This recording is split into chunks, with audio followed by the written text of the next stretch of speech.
Un tatuatore, un biker e un giornalista. Tattoo on the road è viaggio. Tattoo on the road è storie. Tattoo on the road è tatuaggio. Tattoo on the road è avventura. Tattoo on the road è molte cose. Insomma, Tattoo on the road è Tattoo on the road. Punto.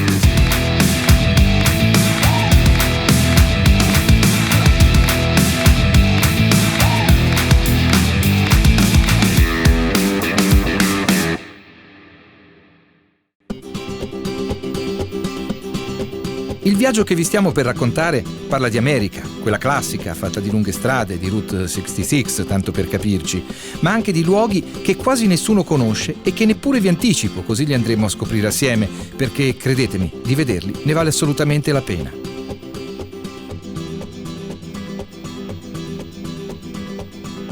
La verità è che la storia di un viaggio è sempre unica. Tu puoi rifare la stessa strada 1000 volte e per 1000 volte vedrai particolari sempre nuovi. È questione di occhi, ma soprattutto, io penso, di cuore. Dire che ci sposteremo in moto mi sembra quasi superfluo, come è altrettanto superfluo raccontare per l'ennesima volta che un viaggio in moto è fatto di pioggia, di vento in faccia, di temperature che sfiorano i 50 gradi e di asfalto che è sempre a pochi centimetri dai tuoi piedi. Insomma, chi viaggia in moto vede la macchina come una piccola prigione di latta con finestrini, ma per fortuna senza sbarre.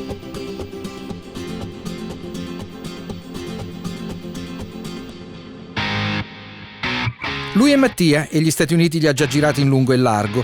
È un po' il capitano, tanto per capirci. Caldo fuori è allucinante, ho paura per Luca perché già soffriva ieri sera, ma credo che adesso l'emozione e l'adrenalina ci portino ad affrontare bene questa prima tappa lunga 650 km, un dritto dalla miseria. Io interpreto il viaggio proprio forse come la fuga.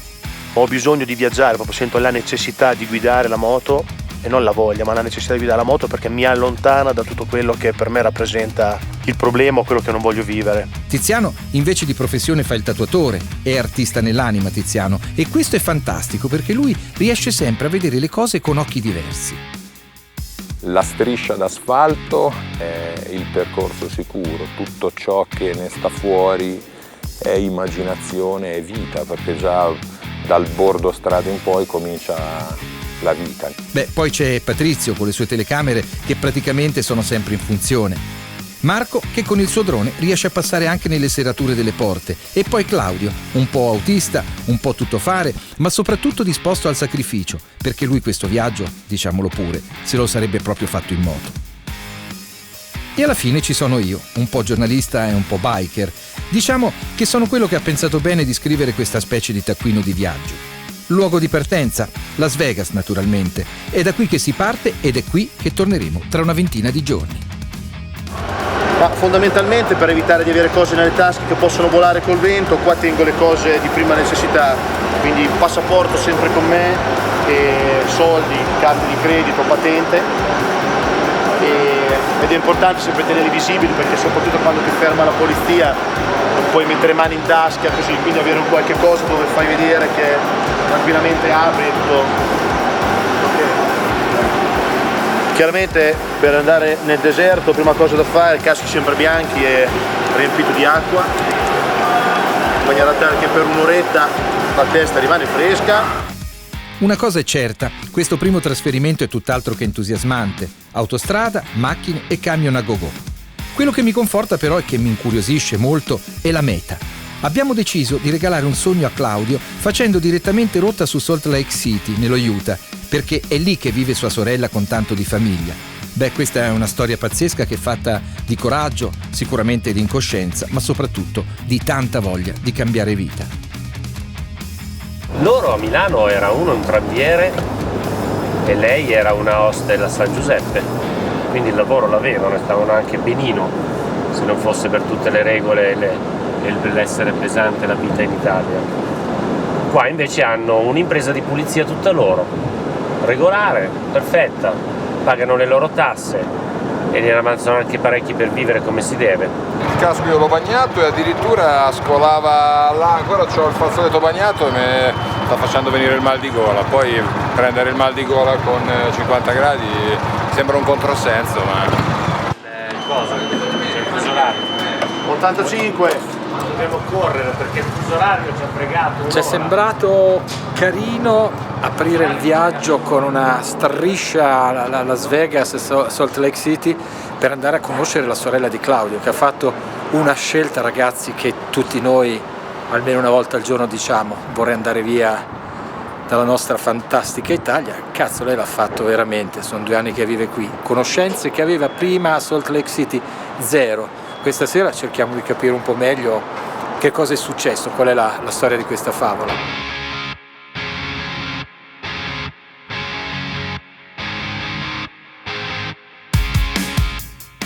Per fortuna Mattia ha avuto la sana idea di spezzare questo viaggio con una sosta molto gradita. Per noi malati di moto ha poi un valore speciale, perché vedere una concessionaria dell'Harley Davidson americana è sempre un po' emozionante, come quando da bambini ci portavano dentro un negozio di giocattoli. La concessionaria di Timpanagos l'ho scoperta in uno dei tanti viaggi, perché ci sono passato davanti tantissime volte e mi ha colpito la polveriera. È una vecchia polveriera, questa concessionaria, lasciata così com'è, piena di ruggine. E a me la ruggine affascina. Di là c'è l'officina a vista, è strepitosa. Questa praticamente è la clubhouse, cioè dove gli iscritti al chapter di questa concessionaria vengono, e non è come da noi semplicemente un posto dove si vendono moto, è un punto d'accoglienza, quindi c'è sempre da mangiare, in genere fanno sempre barbecue outside, c'è sempre qualcuno che suona.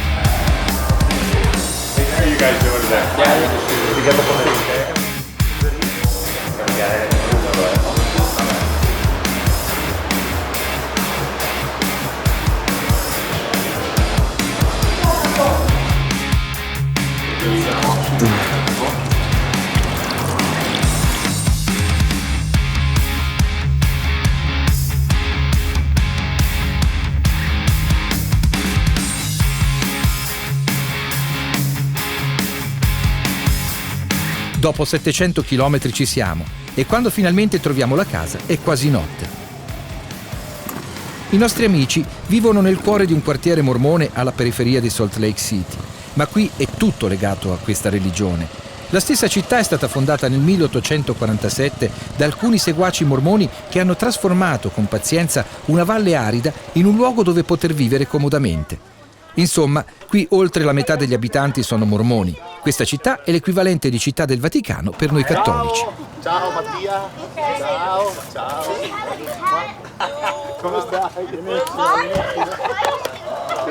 Luca, piacere. Massimiliano, grazie. Ciao Luca. Ciao Massimiliano, piacere. Io ho perso Ciao Luca. Bello quartiere. È abbastanza sì, è bello. un quartiere medio, ma a noi piace, ci troviamo bene, ci sono tanti bravissimi vicini.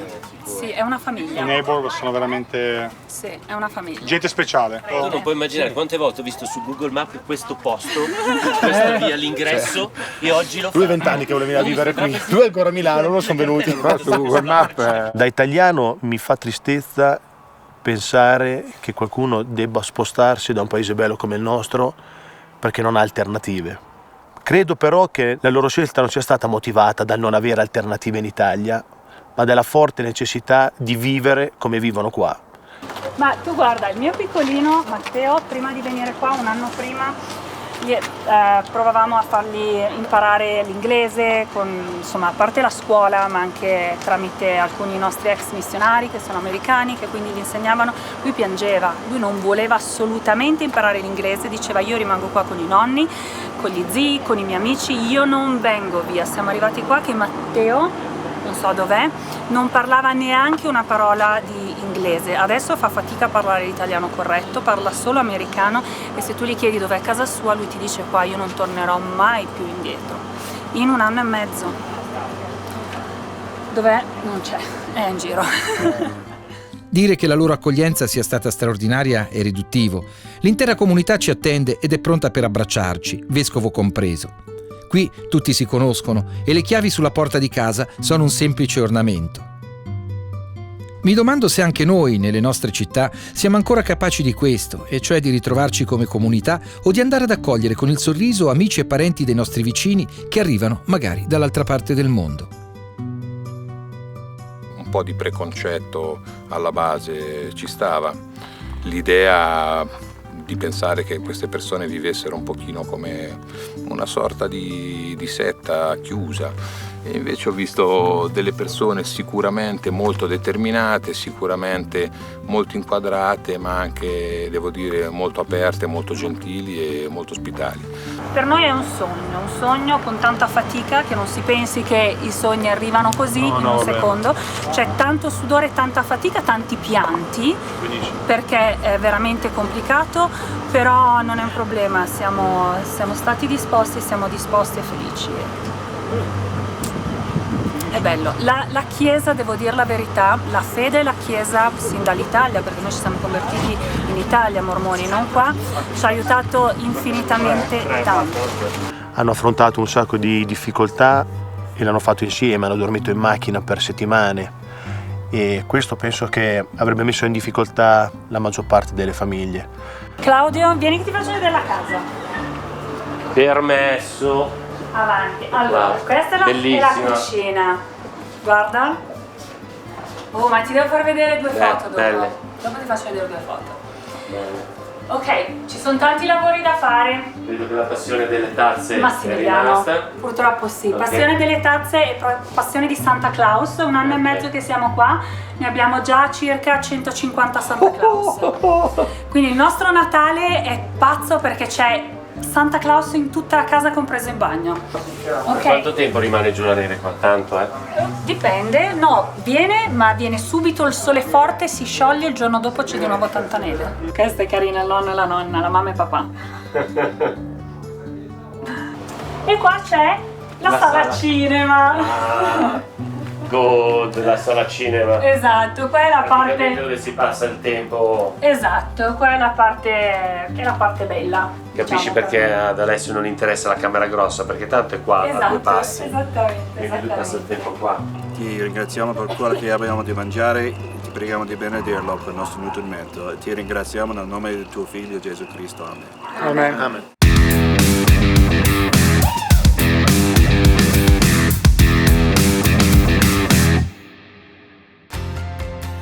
L'Italservice è un'azienda che produce e taglia bordi per il mercato nazionale ed internazionale.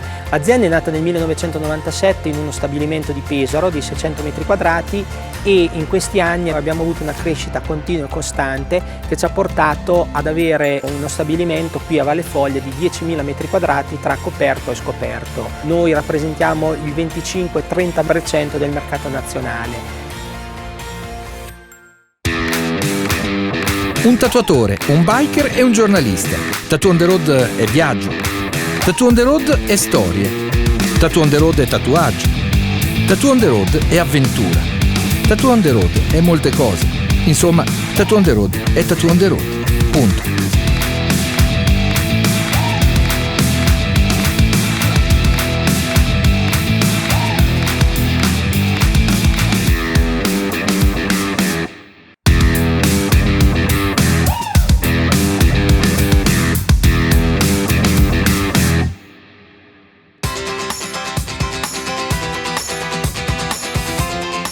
Qui la parola vegetariano non è scritta neppure sul vocabolario e poi non parliamo dei vegani. Probabilmente nell'immaginario collettivo degli abitanti dello Utah i vegani sono una specie aliena che arriva da altre galassie.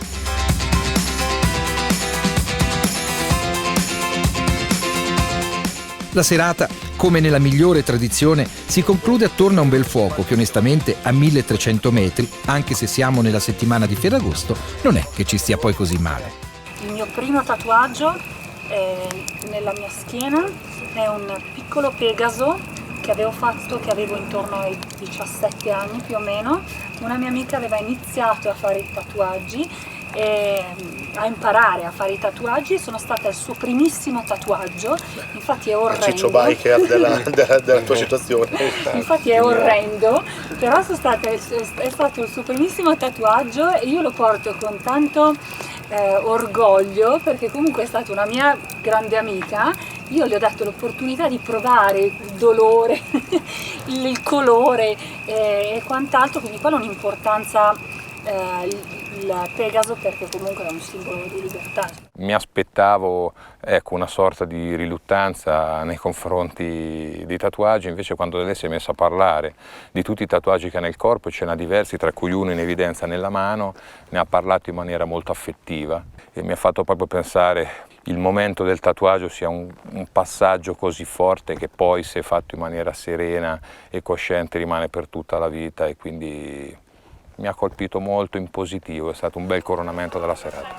Il tempo di salutare tutti, qualche ora di sonno e siamo tutti nuovamente in sella. Questa volta andiamo a caccia di altre emozioni, anche se il ricordo della serata, specialmente per Claudio, ci accompagna per buona parte di questo nuovo trasferimento. Ho avuto modo di conoscere chi li ha aiutati veramente a creare l'ingranaggio per poter rimanere lì, e parlo di Kevin e Sabina e famiglia, poi ottime persone, proprio comuni, alla mano, motociclista pure lui, quindi che te lo dica a fare.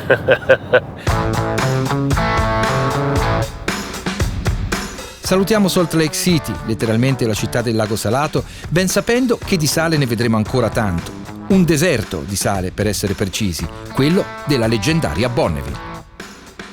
Ho deciso di portare tutti a Bonneville dopo aver visto il film Indian, che per me è il film in assoluto più bello al mondo, sia per la storia che racconta, che è una storia vera, sia per quello che rappresenta, l'inseguimento dei sogni. Ma chissà cosa spinge queste persone ad attraversare l'America con al traino i rispettivi bolidi e poi accamparsi su questa distesa bianca e accecante. È una specie di chiodo fisso, secondo me, un chiodo che li assilla e che li tormenta fino a quando non si calano la visiera del casco e partono. Hai visto quello sdraiato dentro la macchina? È vero che ce l'ho dentro la macchina? Si vede solo gli occhi, si vede. Patrizio, possiamo? ci avviciniamo. Qui c'è un signore qui che tra poco metterà in moto il suo motore. Vieni Mattia, per dirlo. Qua praticamente è lungo non so quanti chilometri, è delineato da questi birilli fosforescenti. Ora vogliamo passare qua dietro e vediamo la partenza del prossimo.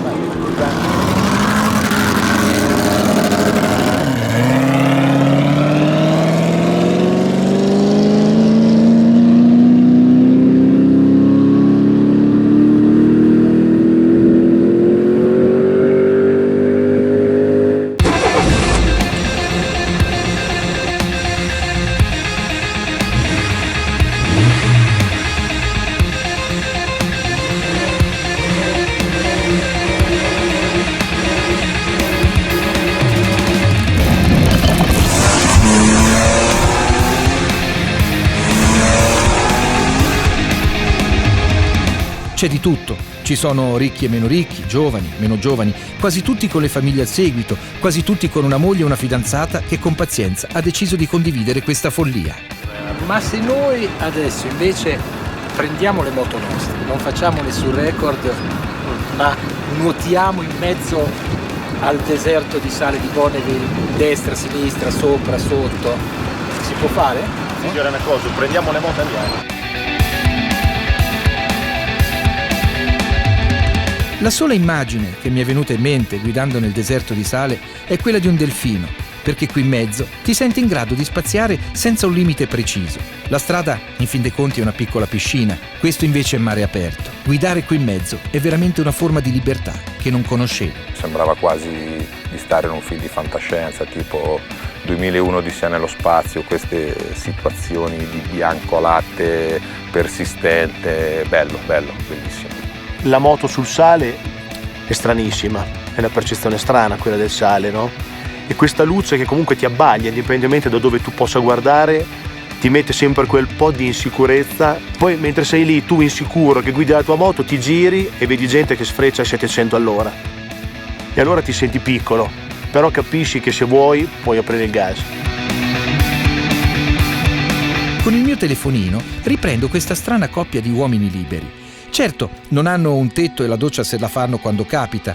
Questo è il prezzo da pagare. Però, in cambio, hanno una serenità e una luce negli occhi che noi abbiamo perso da tempo. Loro si avvicinano molto al concetto di libertà che tutti sogniamo. Ok? A te. Praticamente questa notte loro normalmente dormono per strada, si buttano per terra dove ci sono i box con $5 fanno la doccia, e questa notte volevano dormire qui ma non glielo permettono, quindi tornano vicino al gas station. Fighissimo. Mi sono piaciuti tantissimo.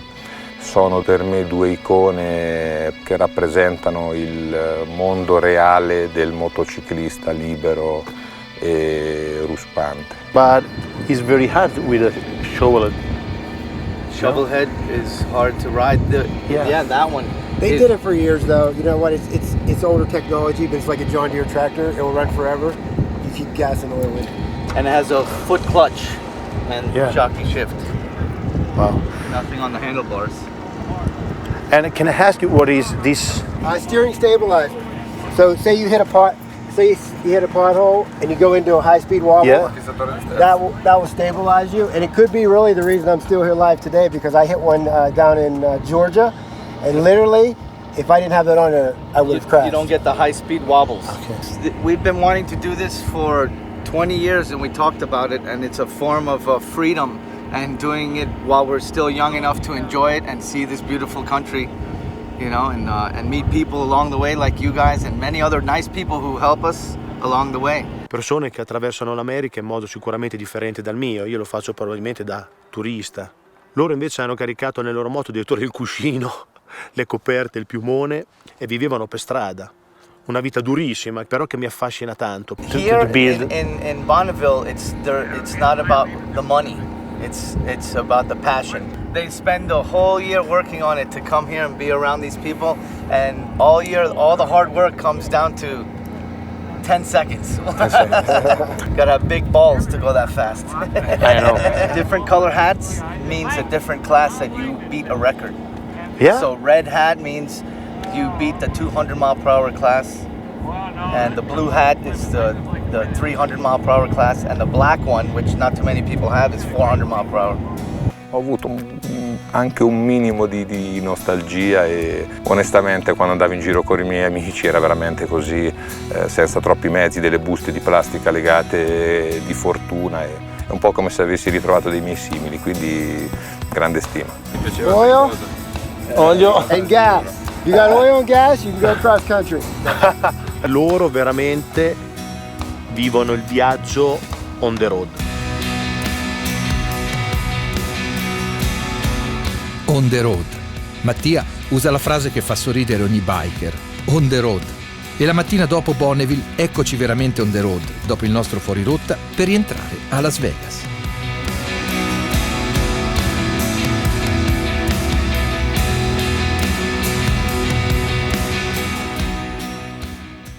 Però Las Vegas è una figata. A me piace un sacco.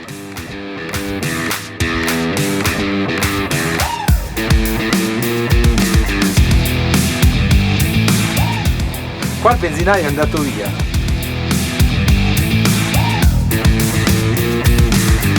These are poisonous snakes. And so, Poison?